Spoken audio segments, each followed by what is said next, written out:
Mi nombre es Héctor Villalobos, soy de Mérida, Yucatán, y cometí un pecado que destruyó mucho más de lo que imaginaba. No es fácil admitirlo, y menos en voz alta, pero llevo conmigo el recuerdo de cada detalle, como si estuviera ocurriendo ahora. Hablar de esto es como abrir una herida que nunca terminó de cicatrizar. Es extraño, porque desde fuera mi vida siempre pareció tranquila. Trabajo como representante de ventas en una distribuidora de alimentos, tengo un hogar sencillo y llevo 8 años casado con Verónica, una mujer que siempre ha sido mi sostén. Ella es el tipo de persona que se levanta temprano, arregla la casa antes de tomar café y aún encuentra tiempo para cuidar de los demás. La verdad es que nunca conocí a alguien tan dedicada, tan decidida a convertir sueños en realidad. Los dos teníamos un objetivo común: abrir una cafetería en el centro de la ciudad.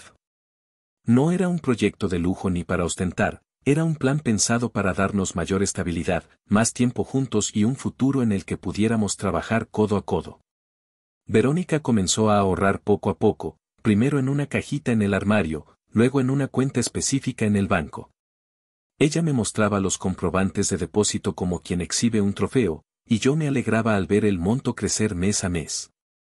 Sabía que ese dinero no era solo papel, sino el resultado de renuncias silenciosas, prendas que dejó de comprar, salidas que decidió no hacer, cenas que rechazó para poder ahorrar. Yo también contribuía, pero, para ser honesto, Verónica era la fuerza motriz de ese sueño. Siempre admiré su disciplina y, al mismo tiempo, me sentía presionado para no defraudarla. Tal vez por eso evitaba hablar de mis propios deslices, pequeños o grandes. Siempre pensé que era mejor ocultar ciertas cosas para preservar la paz, pero esa forma de pensar me traería problemas serios. En nuestra rutina había algo que siempre fue mi punto débil: salir con amigos a beber. No era algo frecuente, pero cuando sucedía, perdía el control. Desde los tiempos de soltero, el alcohol me afectaba, me hacía la cabeza ligera y mis decisiones demasiado pesadas. Lo sabía, pero siempre me prometía que esta vez sería diferente. Y fue precisamente esa promesa rota la que lo arruinó todo. Era un viernes y el día había sido cansado. Los pedidos de la empresa se atrasaron, algunos clientes se quejaron y yo solo quería relajarme. Recibí un mensaje de un amigo antiguo, Javier, diciendo que varios colegas se reunirían en un bar cerca de casa. Dudé por unos minutos, pensando en volver pronto con Verónica, pero al imaginar las risas y el sonido de los vasos chocando, la tentación fue más fuerte. Tomé el coche y fui. En el camino me convencí de que solo estaría una hora, tomaría una cerveza y regresaría temprano. Al entrar al bar, me recibieron con abrazos y bromas. Las mesas estaban llenas, la música era alta y el olor de la comida y el alcohol se mezclaba en el aire. Un mesero trajo la primera ronda y la acepté. Luego vino la segunda, la tercera, y cuando me di cuenta, la conversación se había convertido en desafíos y apuestas improvisadas. Era como si hubiera regresado en el tiempo a esos años irresponsables, sin pensar en las consecuencias. En algún momento de la noche, alguien sugirió un juego de cartas con dinero de por medio. Nunca fui bueno en eso, pero la adrenalina habló más fuerte. El detalle que cambia toda mi historia es que, sin reflexionar, tomé la tarjeta de la cuenta donde Verónica guardaba el dinero para la cafetería. Fue como si, en ese instante, la lógica hubiera desaparecido. Me dije a mí mismo que ganaría y devolvería la suma, que no había un riesgo real. Pero el juego se volvió en mi contra. Perdí una mano, luego otra, y cuando me di cuenta, una parte considerable del dinero había desaparecido. El corazón empezó a latir más rápido y un frío recorrió mi espalda. Guardé la tarjeta en el bolsillo, cerré la cuenta y dije que necesitaba irme. El trayecto de regreso a casa fue silencioso. El sonido del motor se veía ahogado por mis propios pensamientos, que se repetían como un disco rayado. ¿Por qué hiciste eso? ¿Por qué tocaste su dinero? Al llegar, encontré a Verónica leyendo en la sala. Ella sonrió, preguntó cómo había sido mi día, y yo respondí con la primera excusa que se me ocurrió: dije que estaba cansado y que quería dormir. Aquella noche me acosté junto a ella sin lograr conciliar el sueño, imaginando 1000 maneras de reponer la suma antes de que ella se diera cuenta. Los días siguientes fueron una mezcla de ansiedad y negación. Mantenía una expresión tranquila frente a ella, pero por dentro estaba hecho pedazos. Cada vez que ella comentaba sobre la cafetería, sentía un apretón en el pecho. Empecé a evitar hablar del tema e inventé que el coche necesitaba una reparación urgente. Usé esa mentira para justificar una supuesta extracción de dinero, creyendo que eso sería suficiente para ocultar mi error. Ella creyó. Al menos, eso pensé en ese momento. Aún así, algo en mí empezó a cambiar. Ya no miraba a Verónica a los ojos con la misma naturalidad. Tenía miedo de que percibiera mi inquietud. Cuando ella salía para el trabajo, me quedaba mirando la cajita donde guardábamos algunos comprobantes y sentía una mezcla de vergüenza y arrepentimiento. No era solo el monto en sí, era el significado de ese dinero, cada peso representaba el esfuerzo y la esperanza de ella. Yo había mancillado eso. Con el paso de las semanas, noté que la mentira estaba levantando un muro invisible entre nosotros. Pequeñas conversaciones se volvían superficiales, el cariño disminuía y el silencio aumentaba. Por más que intentara actuar como si todo estuviera bien, en el fondo sabía que era cuestión de tiempo para que la verdad saliera a la luz. Y fue en ese punto cuando empecé a sentir el peso real de lo que había hecho. No era solo un asunto financiero, era algo que tocaba el centro de nuestra relación. Yo había tocado aquello que ella más valoraba y, peor aún, había escondido la verdad. En ese momento aún no sabía que lo peor estaba por venir. Y aunque traté de convencerme de que podría arreglar las cosas por mi cuenta, la vida se encargaría de mostrarme que algunas heridas solo pueden tratarse con la verdad, por más dolorosa que sea. Sabía que vivía en una cuenta regresiva.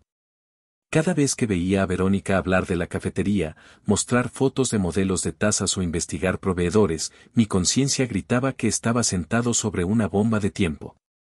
Intenté de todas las formas encontrar la manera de reponer el dinero sin que ella lo notara, pero las cuentas del hogar y las cuotas del coche devoraban cualquier excedente. La mentira que pensé que sería pasajera comenzó a convertirse en una carga diaria, y su peso me agotaba más que cualquier día de trabajo. Las noches se volvieron demasiado largas. Me daba vueltas en la cama, escuchando la respiración tranquila de Verónica, y sentía un nudo en el estómago. Pensaba en su sonrisa cuando hablaba del sueño de la cafetería, y era como si un espejo me mostrara lo peor de mí. En el fondo sabía que no solo había tocado el dinero, había herido el corazón de algo que era suyo, que representaba años de renuncia. Y lo peor era que no había sido por necesidad o emergencia, sino por una decisión impetuosa, alimentada por el alcohol y la vanidad de un juego absurdo. El principio del fin ocurrió un martes cualquiera. Estaba en el trabajo cuando recibí un mensaje suyo diciendo que iría al banco a verificar el saldo de la cuenta. Por alguna razón, el simple hecho de que ella mencionara eso me heló por completo. Traté de convencerme de que quizá no notaría la falta, que podría pensar que se trataba de una comisión bancaria o alguna otra tasa. Pero una parte de mí sabía que ella conocía cada centavo de esa cuenta. Cuando llegué a casa aquella noche, encontré a Verónica sentada en la mesa de la cocina. Su expresión no era de rabia ni de sorpresa. Era algo mucho peor, un silencio cargado de decepción. Delante de ella estaba el extracto impreso, con la retirada clara, fechada y con el monto exacto que yo había perdido aquella noche en el bar. No hubo gritos. Ella no me pidió explicaciones. Simplemente levantó la mirada y me miró durante unos segundos que parecieron horas. Sentí mis labios moverse para inventar otra excusa, pero algo en su expresión me paralizó. En lugar de hablar, se levantó, tomó el extracto y se fue al cuarto, cerrando la puerta tras de sí. Ese silencio fue mucho más doloroso que cualquier discusión. Pasé la noche sentado en el sofá, sin poder dormir, repasando cada detalle de aquella fatídica noche. Al día siguiente ella salió temprano, sin desayunar y sin decirme a dónde iba. Durante el trabajo miraba el teléfono esperando un mensaje que nunca llegaba. Al volver a casa, encontré todo en su lugar, excepto por una cosa, la cajita donde ella guardaba los comprobantes ya no estaba ahí. Fue como un puñetazo en el estómago. En los días siguientes la distancia entre nosotros aumentó. Ella respondía solo lo necesario, evitaba mirarme y, cuando intentaba iniciar una conversación, se cerraba aún más. La culpa comenzó a corroerme de una forma insoportable. Me sorprendía imaginando que tal vez ella pensara en irse. Y si eso sucedía, sabía que la culpa sería únicamente mía. Fue entonces que algo dentro de mí se quebró. Me miré en el espejo y vi a un hombre que no reconocía, alguien que traicionó la confianza de su propia esposa y que dejaba que el orgullo lo mantuviera prisionero en la mentira. En ese momento recordé la parroquia a la que asistía cuando era niño. Solía confesarme antes de las fiestas de fin de año y salía con una sensación de alivio. Así que, en una tarde lluviosa de domingo, decidí que necesitaba confesarme. No solo para pedir perdón a Dios, sino para encontrar el valor de enfrentar a Verónica. La idea de entrar al confesionario me ponía nervioso. Me preguntaba qué pensaría el sacerdote de mí. ¿Me juzgaría como haría cualquiera? Al escuchar mi historia quedaría claro que era un hombre débil y egoísta. Aún así, algo me decía que era necesario hacerlo. Ya no quería despertarme cada día sintiendo que llevaba una piedra en el pecho. Antes de ir a la iglesia, me senté solo en la cocina y reviví toda la secuencia, la invitación de los amigos, las rondas de bebida, el juego, el momento en que pasé la tarjeta, la pérdida y la mentira. Al recordar la mirada de Verónica frente al extracto, sentí los ojos arder. Por primera vez desde aquella noche, lloré de verdad. No por haber sido descubierto, sino por darme cuenta de que me había convertido en el tipo de hombre que siempre dije que no sería. Cuando llegué a la parroquia, el lugar estaba casi vacío. Solo algunas personas rezaban en silencio y el eco de los pasos sobre el suelo de piedra llenaba el ambiente. El confesionario estaba en la esquina izquierda, junto a una imagen de la Virgen de Guadalupe. Caminé hasta allí, respiré hondo y entré. Al otro lado sentí la presencia del sacerdote, aunque no lo vi. La madera vieja y la pequeña reja creaban una barrera física que, paradójicamente, me hacía sentir más a gusto para hablar. Aún no había abierto la boca, pero ya sentía que estaba a punto de derramarlo todo. Mi corazón latía rápido, mis manos sudaban y un nudo en la garganta me impedía empezar. Fue en ese momento cuando el sacerdote dijo, con voz calma y acogedora, «Hijo, habla con sinceridad. Dios ya conoce lo que hay en tu corazón, pero necesita oír de ti lo que pesa tanto». Esas palabras atravesaron mi resistencia y supe que el momento de la verdad había llegado. Sabía que, a partir de entonces, no habría vuelta atrás. Lo que dijera en ese espacio sagrado quedaría entre mí, Dios y el sacerdote. Pero, al mismo tiempo, era como el primer paso para recuperar la dignidad que había perdido en aquella noche de debilidad. A partir de ahí, cada palabra que iba a pronunciar no sería solo una confesión, sino un grito silencioso por perdón.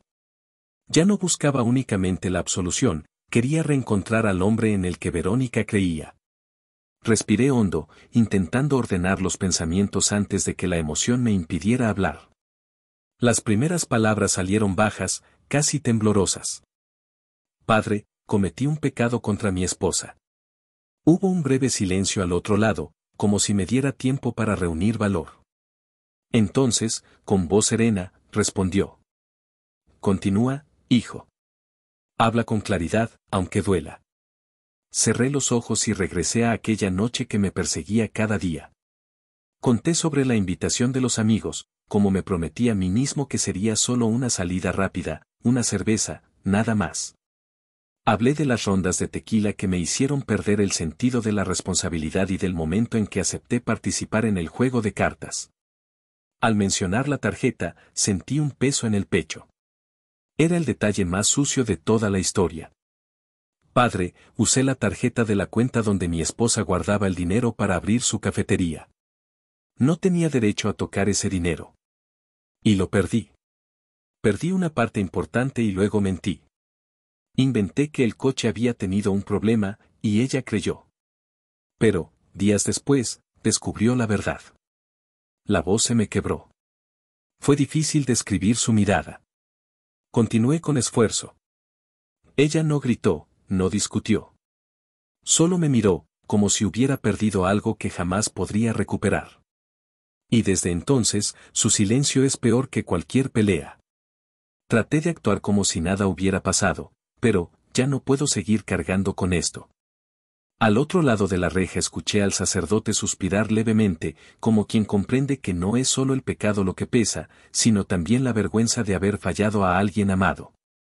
Habló despacio, escogiendo cada palabra con cuidado.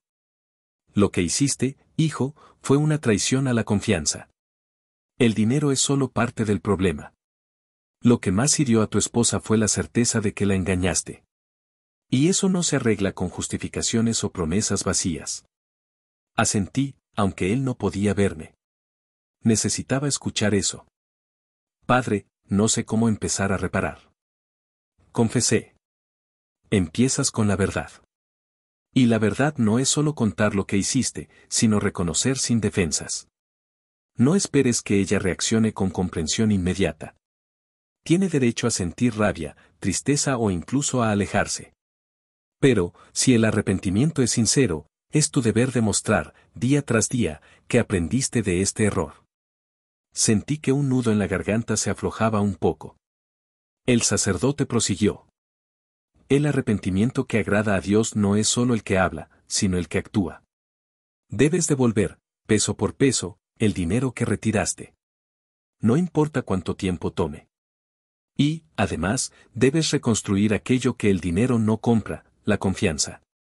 Guardé silencio unos segundos, absorbiendo cada palabra. Entonces dijo algo que me golpeó profundamente. Recuerda, hijo, el perdón de Dios es gratuito, pero la reconciliación con quien hemos herido exige esfuerzo. Es como plantar de nuevo en un suelo quemado. Es posible, pero requiere tiempo, paciencia y cuidado. Se me llenaron los ojos de lágrimas. No estaba solo recibiendo un consejo, recibía un mapa para volver a ser el hombre que quería ser. Pregunté, con la voz aún entrecortada. ¿Y mi alma, padre? ¿Cómo me libero de esta culpa? Primero, aceptando que fallaste. Luego, entregando a Dios tu debilidad y pidiendo fuerzas para no repetirla. Y, por último, transformando tu culpa en acción. Cada gesto de honestidad será como quitar un peso del alma. Entonces me dio la penitencia, rezar el Salmo 51, el Salmo del arrepentimiento, todos los días durante una semana, pidiendo no solo perdón, sino también fuerza para reparar el daño causado. Y añadió. Pero recuerda, hijo, la oración sin acción está incompleta. Tu oración debe caminar junto con tu esfuerzo real para devolver lo que tomaste y para reconquistar a tu esposa con gestos concretos. Bajé la cabeza y en ese instante, en el silencio del confesionario, sentí que algo en mí había cambiado. No era la sensación de haber quedado libre, sino de haber recibido una misión. El sacerdote hizo la señal de la cruz y pronunció las palabras de absolución. Escuchar eso me dio alivio, pero también responsabilidad. Antes de salir, dijo algo que resonaría en mi mente. Los hijos de Dios aprenden más de las caídas que de las victorias. No temas la humildad que vendrá al pedir perdón. En ella encontrarás el camino de regreso. Salí del confesionario con el rostro húmedo de lágrimas, pero con el corazón más firme. Percibí el olor de las velas encendidas y el frío de las paredes de piedra de la iglesia. Ese lugar, que tantas veces había visitado sin comprender su importancia, ahora se convertía en un punto de inflexión en mi vida.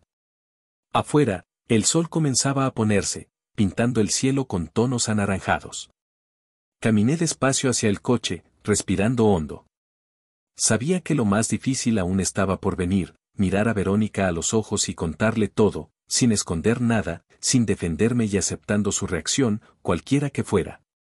Mientras conducía de regreso a casa, las palabras del sacerdote se repetían en mi mente como un mantra: la oración sin acción está incompleta.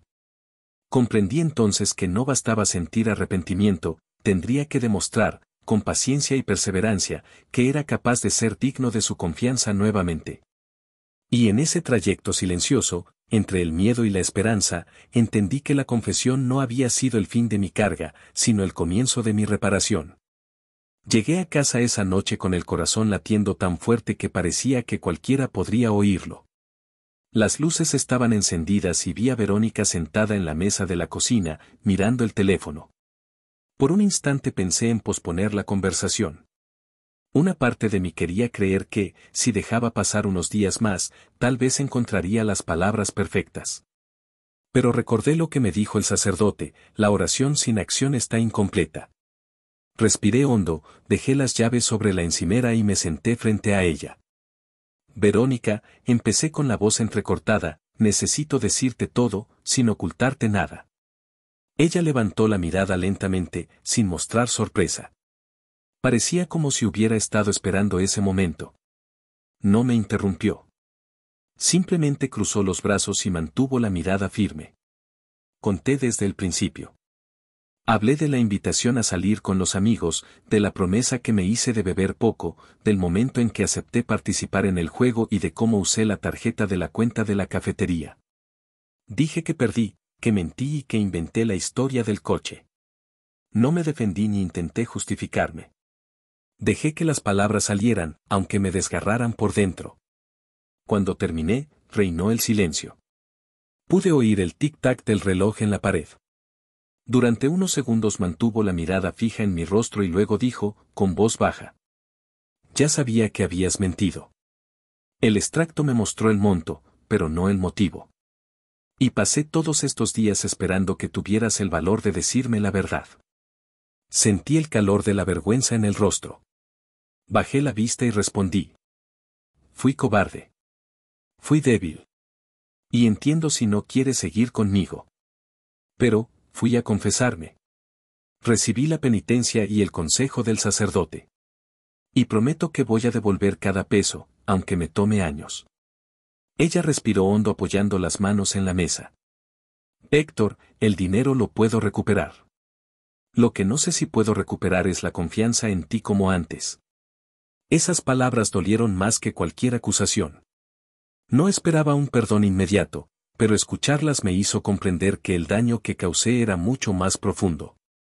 Aún así, sabía que debía seguir lo que el sacerdote me había indicado, demostrar, día tras día, que estaba cambiando. En los días que siguieron comencé a vender algunos objetos no esenciales. Una colección de relojes que tenía desde hacía años, una bicicleta que casi no usaba, equipos de pesca antiguos. Cada peso recaudado iba directamente a la cuenta de la cafetería. No era mucho, pero era un comienzo. Verónica observaba todo en silencio, sin elogiar ni criticar. Y, de algún modo, eso me motivaba aún más. Sabía que ella veía los esfuerzos, pero quería constancia, no solo un impulso momentáneo. También empecé a reducir las salidas con amigos. No fue fácil. Algunos se rieron, diciendo que exageraba, pero sabía que debía alejarme de las situaciones que me llevaron al error. Volví a frecuentar la parroquia, no solo para la misa dominical, sino durante la semana, buscando tiempo para orar y reflexionar. Cada vez que rezaba el Salmo 51 sentía que, poco a poco, la vergüenza se transformaba en aprendizaje. 3 meses después, Verónica me llamó para conversar. Estábamos en la terraza y el viento cálido de Mérida traía el aroma de las flores del jardín. Ella me miró con un semblante más liviano que en las últimas semanas. Héctor, noto cuánto te estás esforzando. Aún no sé si podré confiar plenamente, pero quiero intentar. No por el dinero, sino por lo que hemos vivido hasta ahora. Fue como sentir un hilo de luz entrando en una habitación oscura. Supe que no era el final del camino, pero sí una señal de que el esfuerzo valía la pena. 6 meses después logramos recuperar todo el monto perdido. La cafetería todavía no había salido del papel, pero la cuenta había vuelto al nivel anterior. El día en que hicimos el último depósito, Verónica sostuvo mi mano y dijo: gracias por devolver lo que era nuestro. Ahora, lo más importante es no perder lo que realmente importa, el respeto. Esa frase se convirtió en un hito para mí. Hoy puedo decir que nuestro matrimonio continúa, pero es distinto. Hay más sinceridad, menos orgullo y más cuidado en las palabras. Y, sobre todo, hay una conciencia constante de que la confianza es como el vidrio, una vez agrietada, nunca vuelve a ser la misma, pero puede cuidarse para no romperse por completo. Si quien me escucha ya ha quebrado la confianza de alguien, sepa que el perdón puede llegar, pero viene acompañado de una exigencia silenciosa, la de vivir cada día demostrando que vale la pena volver a creer en usted.